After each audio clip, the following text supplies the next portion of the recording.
తరగతి గదిలో తలరాతలు మార్చేటి గురువులారా, విశ్వానికి విజ్ఞానం అందించే ఆది గురువులారా, రాజు పేద భేదం చూపని ఉపాధ్యాయులారా, రాజు పేద భేదం చూపని ఉపాధ్యాయులారా, ఎంత చెప్పినా తరగని మా త్యాగదనుల్లారా, తరగతి గదిలో తలరాతలు మార్చేటి గురువులారా,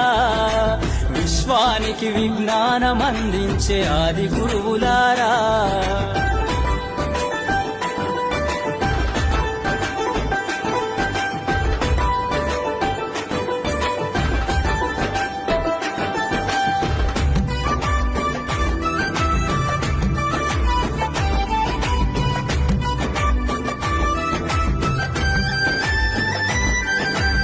ఐదేళ్ల వయసులోన